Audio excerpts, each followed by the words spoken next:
महाराष्ट्र के राज्यपाल श्री रमेश बैस जी, मुख्यमंत्री श्रीमान एकनाथ शिंदे जी, मंत्रिमंडल के मेरे सहयोगी निर्मला सीतारमण जी, भागवत कराड़ जी, पंकज चौधरी जी, महाराष्ट्र सरकार के उप मुख्यमंत्री देवेंद्र जी अजीत जी, रिजर्व बैंक के governor Shaktikanta Das ji, reserve bank of India के अधिकारी, अन्य महानुभाव, देवी और सज्जनों, आज भारत का रिजर्व बैंक एक ऐतिहासिक पड़ाव पर पहुंचा है। आरबीआई ने अपने 90 इयर्स पूरे किए हैं। एक संस्थान के रूप में आरबीआई आजादी के पहले और आजादी के बाद दोनों ही कालखंड का गवाह है। आज पूरी दुनिया में आरबीआई की पहचान उसके प्रोफेशनलिज्म और कमिटमेंट की वजह से बनी है। मैं आप सभी को रिजर्व बैंक ऑफ इंडिया के सभी कर्मचारियों और अधिकारियों को आरबीआई की स्थापना के 90 इयर्स की बधाई देता हूं।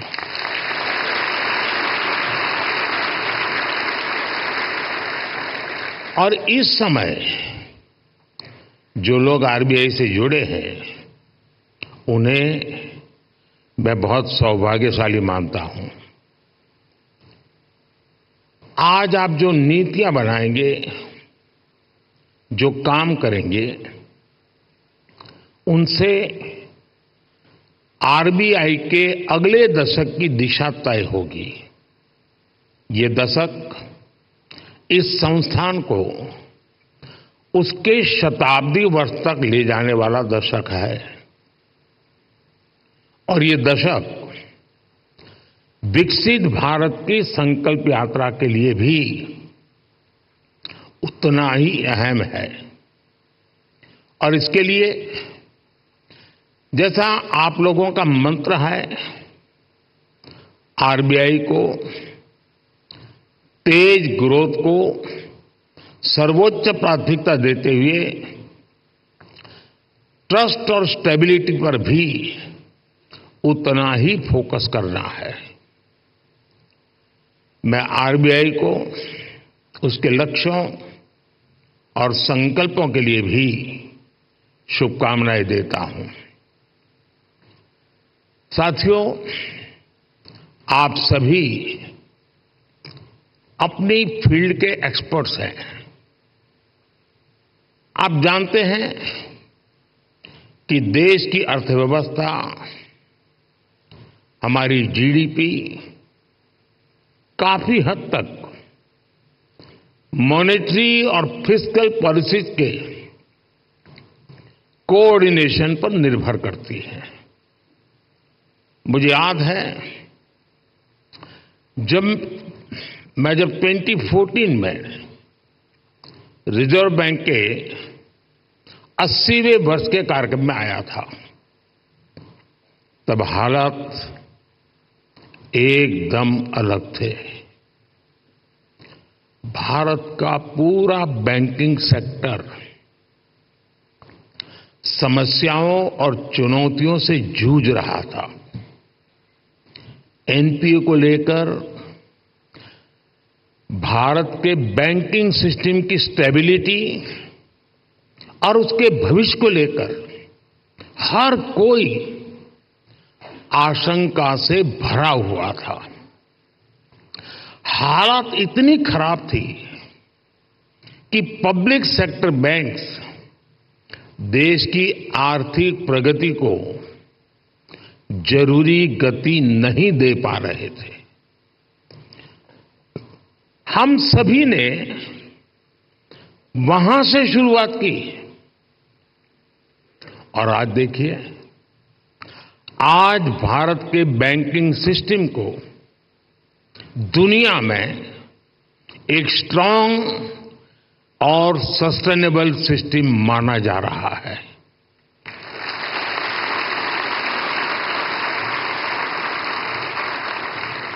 जो बैंकिंग सिस्टम कभी डूबने की कगार पर था, वो बैंकिंग सिस्टम अब प्रॉफिट में आ गया है और क्रेडिट में रिकॉर्ड वृद्धि दिखा रहा है।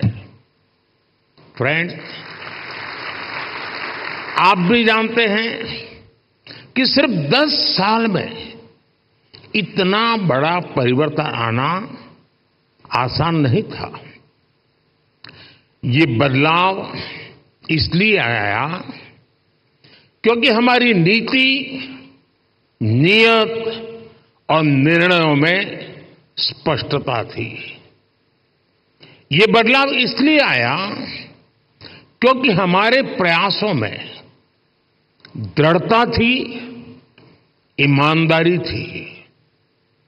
आज देश देख रहा है, जब नीयत सही होती है तो नीति सही होती है। जब नीति सही होती है तो निर्णय सही होते हैं, और जब निर्णय सही होते हैं तो नतीजे सही मिलते हैं।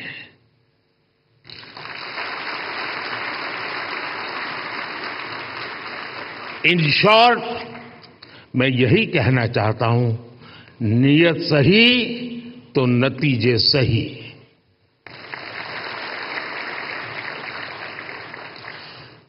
कैसे देश का बैंकिंग सिस्टम ट्रांसफॉर्म हुआ, ये अपने आप में एक स्टडी का विषय है। हमने कोई भी सिरा ऐसा नहीं था जिसे ऐसे ही छोड़ दिया हो। हमारी सरकार ने रिकॉग्निशन, रिजोल्यूशन और रिकैपिटलाइजेशन की रणनीति पर काम किया। पब्लिक सेक्टर बैंक के हालात सुधारने के लिए सरकार ने करीब 3.5 लाख करोड़ का कैपिटल इन्फ्यूजन किया और साथ ही गवर्नेंस संबंधी कई रिफॉर्म्स भी किए। अकेले इंसॉल्वेंसी एंड बैंक्रप्सी कोड की नई व्यवस्था से ही करीब 3.25 लाख करोड़ के लोन्स रिजॉल्व हुए। और एक आंकड़ा देशवासियों को जरूर जानना जरूरी है।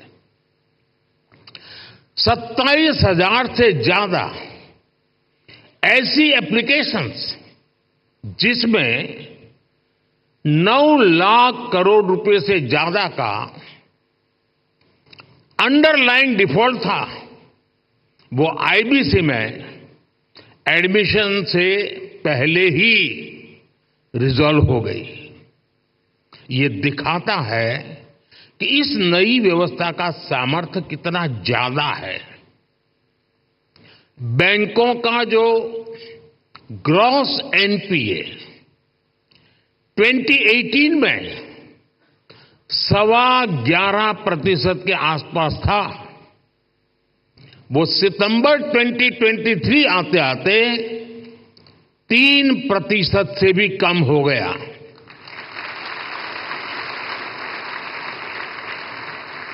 आज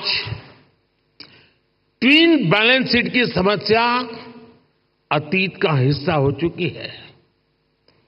आज बैंक की क्रेडिट ग्रोथ 15% तक हो गई है और मैं इन सभी उपलब्धियों में आरबीआई की सहभागीदारी और प्रयासों की भी बहुत बड़ी भूमिका रही है और वो बधाई के पात्र हैं। साथियों, आरबीआई जैसे संस्थान के बारे में चर्चा अक्सर फाइनेंशियल डेफिनेशन और कठिन टर्मिनोलॉजीज तक ही सीमित रह जाती है। आपका कार्य जितना जटिल है उसमें ये स्वाभाविक भी है, लेकिन आप जो काम करते हैं उससे देश के सामान्य मानव का जीवन सीधे तौर पर प्रभावित होता है। बीते 10 वर्षों में हमने सेंट्रल बैंक, बैंकिंग सिस्टम और अंतिम पायदान पर खड़े व्यक्ति के बीच इस कनेक्ट को हाईलाइट किया है। गरीबों का फाइनेंशियल इंक्लूजन आज इसका बहुत बड़ा उदाहरण है। आज देश में 52 करोड़ जनधन खाते हैं। इनमें भी 55% से ज्यादा खाते महिलाओं के नाम पर है।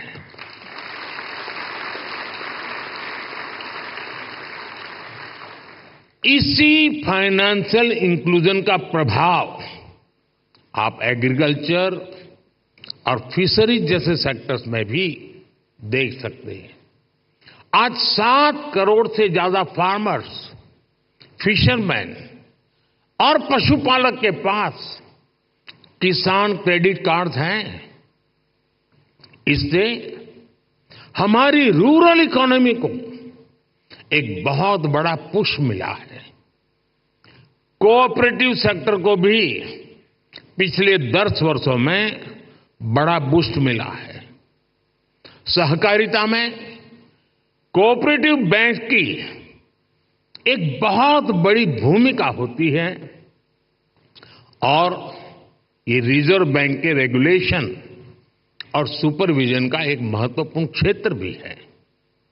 यूपीआई आज एक ग्लोबली रिकॉग्नाइज्ड प्लेटफॉर्म बन चुका है।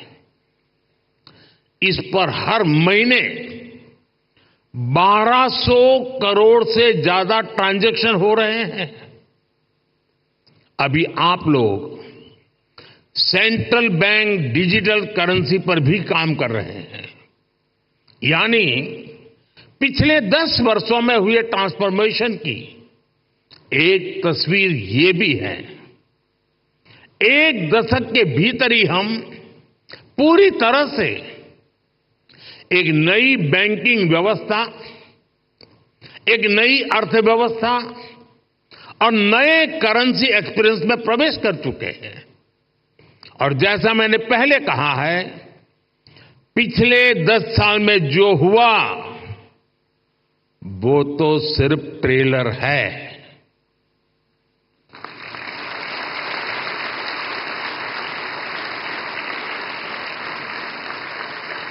अभी तो बहुत कुछ करना है।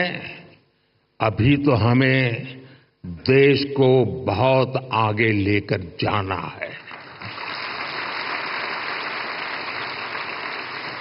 साथियों, बहुत जरूरी है कि हमारे पास अगले 10 साल के लक्ष्य बिल्कुल स्पष्ट हो।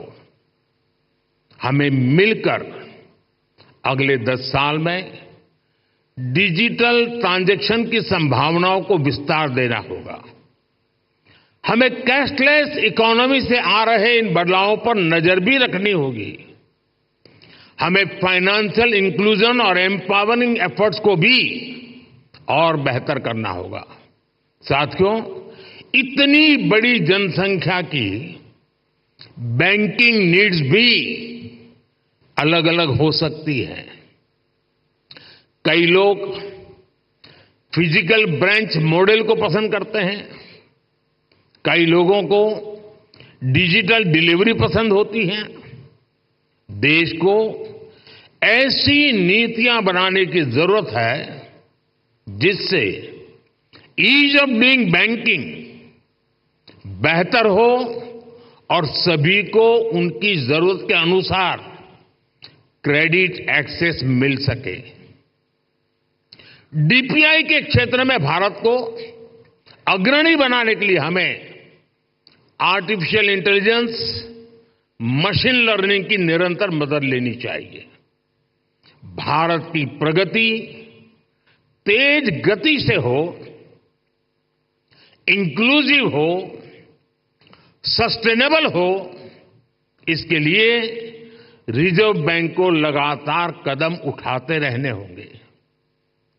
एक रेगुलेटर के तौर पर आरबीआई ने बैंकिंग सेक्टर में रूल बेस्ड डिसिप्लिन और फाइनेंशियली प्रूडेंशियल प्रैक्टिसेस को सुनिश्चित कराया है, लेकिन इसके साथ ही ये भी आवश्यक है कि आरबीआई विभिन्न सेक्टर्स की भविष्य की जरूरतों का आकलन करते हुए अभी से तैयारी करे, बैंकों को प्रोत्साहित करे, प्रोएक्टिव कदम उठाए।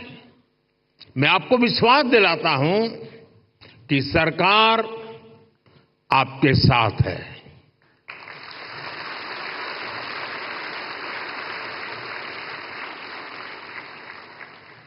आपको याद होगा 10 साल पहले डबल डिजिट की महंगाई से निपटने का रिफ्लेक्शन तब की फाइनेंशियल पॉलिसीज में नहीं दिखता था।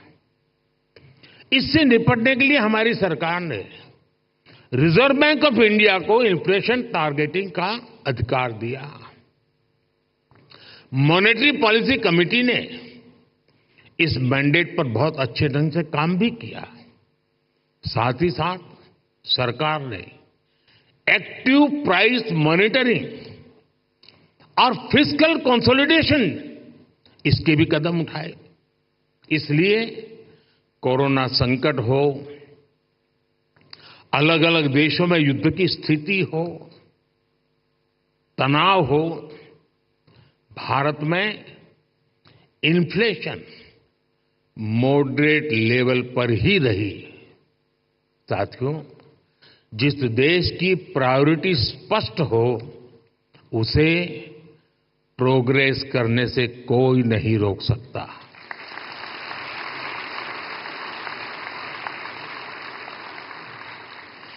हमने कोरोना के दौरान फाइनेंशियल प्रूडेंस की चिंता भी की और सामान्य नागरिक के जीवन को भी सर्वोच्च प्राथमिकता दी। यही वजह है कि भारत का गरीब, भारत का मिडिल क्लास उस आपदा से उबरकर अब अर्थव्यवस्था को गति दे रहा है। दुनिया के बड़े बड़े देश जहां अभी तक उस झटके से उबरने की कोशिश कर रहे हैं, वहीं इंडियन इकोनॉमी नए रिकॉर्ड बना रही है।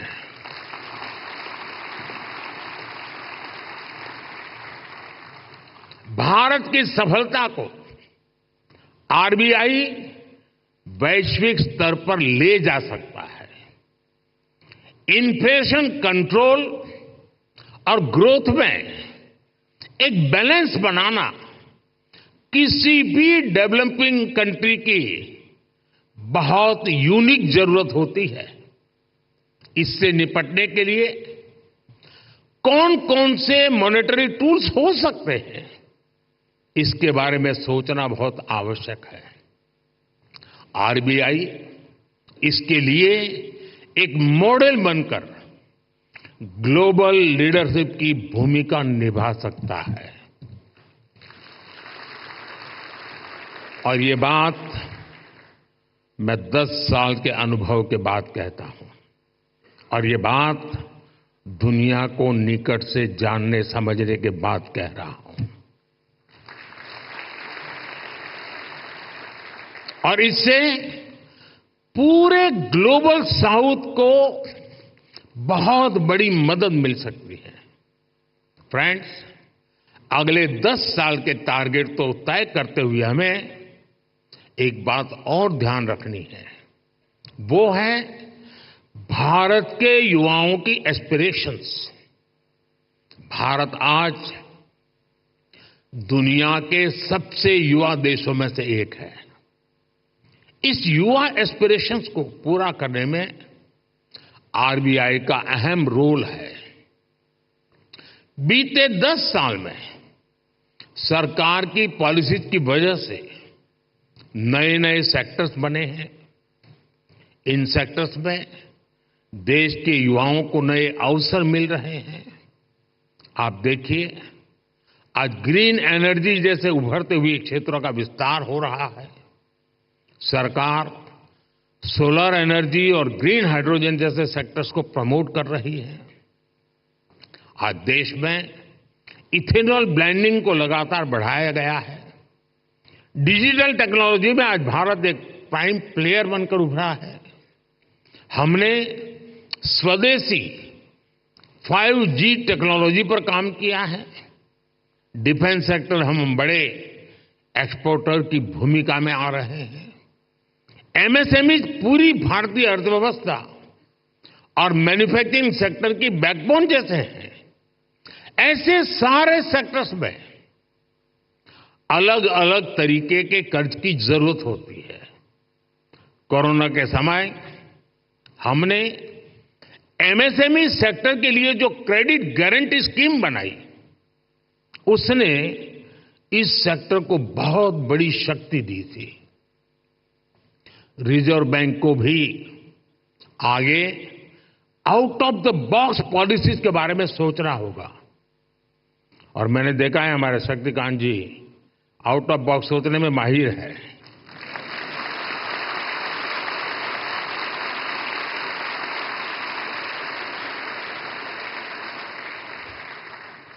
और मुझे खुशी है कि सबसे ज्यादा तालियां इस बात पर पड़ी।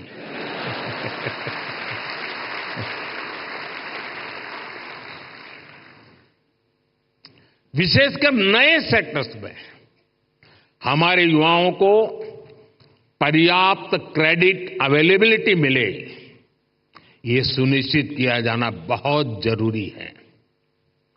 साथियों, 21वीं सदी में इनोवेशन का बहुत महत्व रहने वाला है। सरकार इनोवेशन पर रिकॉर्ड इन्वेस्ट कर रही है। आपने देखा है, अभी अभी हमने जो इंटरिम बजट दिया, उसमें इनोवेशन के लिए 1 लाख करोड़ रुपए का रिसर्च फंड भी बनाया है। कटिंग एज टेक्नोलॉजी पर जो प्रपोजल आएंगे, जो लोग इस क्षेत्र में काम करना चाहते हैं, हम उनके लिए कैसे प्रिपेयर हो, ये सोचना बहुत आवश्यक है। और आरबीआई को अभी से सोचना चाहिए कि वो कैसे उनकी मदद करेगा। हमें ऐसे लोग पहचानने होंगे, हमें ऐसी टीम्स बनानी होगी जो परंपरागत कारोबार हैं, जो आने वाले विषय हैं, हमें उन्हें लेकर एक्सपर्टीज डेवलप करनी चाहिए। इसी तरह स्पेस सेक्टर ओपन हो रहा है। इसमें नए नए स्टार्टअप्स आ रहे हैं, तो उनको क्रेडिट के लिए किस तरह का सपोर्ट चाहिए, ये हमें देखना होगा। इसी तरह भारत में एक सबसे बड़ा क्षेत्र नया पूरी ताकत के साथ आ रहा है, वो है टूरिज्म सेक्टर। टूरिज्म सेक्टर भी बढ़ रहा है और पूरी दुनिया भारत आना चाहती है, भारत देखना चाहती है, भारत समझना चाहती है।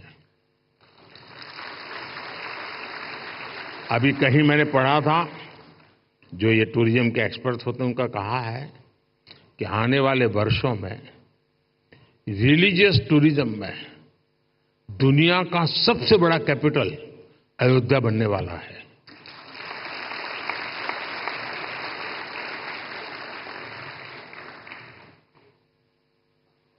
हमें देखना होगा कि इस सेक्टर को फाइनेंशियल सपोर्ट करने के लिए हमारी क्या तैयारी है।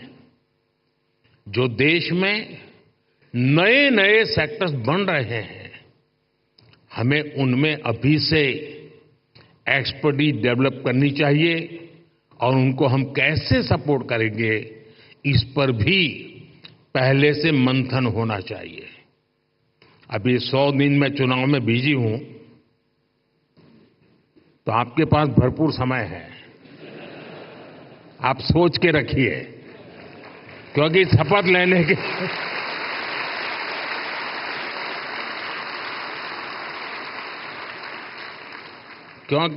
लेने के दूसरे दिन ही धमाधम काम आने वाला है।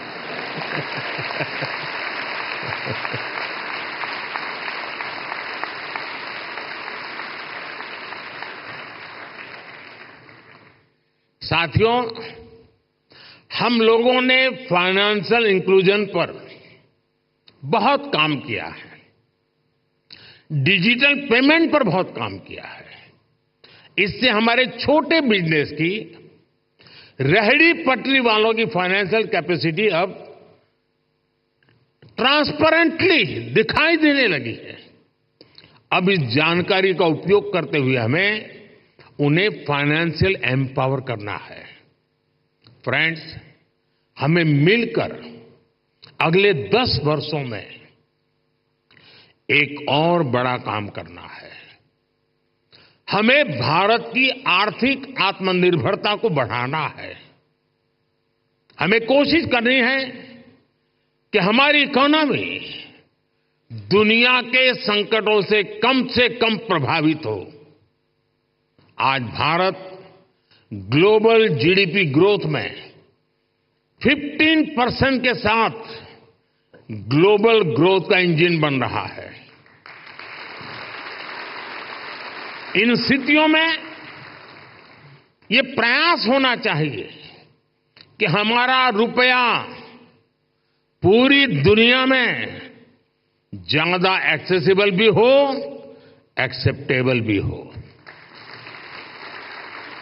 एक और ट्रेंड जो बीते कुछ वर्षों में पूरी दुनिया में देखने को मिला है, वो है बहुत ज्यादा आर्थिक विस्तार और बढ़ता हुआ कर्ज। कई देशों का प्राइवेट सेक्टर डेट तो उनकी जीडीपी के 2 गुने तक पहुंच गया है। कई देशों का डेट लेवल उस देश के साथ साथ पूरी दुनिया की अर्थव्यवस्था को प्रभावित करता है। रिजर्व बैंक को इस पर भी एक स्टडी करनी चाहिए। भारत की ग्रोथ के जितने प्रॉस्पेक्ट्स और पोटेंशियल है, उसको ध्यान में रखते हुए क्रेडिट की कितनी उपलब्धता होनी चाहिए और उसको कैसे सस्टेनेबल तरीके से मैनेज किया जाना चाहिए, इसे आधुनिक परिप्रेक्ष्य में तय किया जाना बहुत आवश्यक है। साथियों, देश के लिए जरूरी प्रोजेक्ट्स को फंडिंग देने के लिए हमारी बैंकिंग इंडस्ट्री को उसके आगे बढ़ना भी उतना ही जरूरी होगा। और इस आवश्यकता के बीच आज कई मोर्चों पर चुनौतियां भी हैं। एआई और ब्लॉकचेन जैसी नई तकनीकों ने बैंकिंग के तरीकों बदला है। पूरा तरीका बदल गया। बढ़ती डिजिटल बैंकिंग की व्यवस्था में साइबर सिक्योरिटी की भूमिका बहुत अहम हो गई है। फिनटेक में होने वाले नए इनोवेशंस बैंकिंग के नए तरीके बनाने जा रहे हैं। ऐसी परिस्थितियों में देश के बैंकिंग सेक्टर में, उसके स्ट्रक्चर में क्या बदलाव जरूरी है, इस पर हमें सोचना होगा। इसमें हमें नए financing, operating and business models की आवश्यकता हो सकती है। ग्लोबल चैंपियंस की क्रेडिट जरूरतों से लेकर रेहड़ी पटरी वालों तक की जरूरत को, कटिंग एज सेक्टर से लेकर ट्रेडिशनल सेक्टर्स तक की जरूरतों को हम पूरा कर सकें, ये विकसित भारत के लिए बहुत जरूरी है। विकसित भारत के बैंकिंग विजन के इस पूरे अध्ययन के लिए रिजर्व बैंक बहुत उपयुक्त संस्था है। आपके ये प्रयास 2047 के विकसित भारत के निर्माण के लिए बहुत अहम होंगे।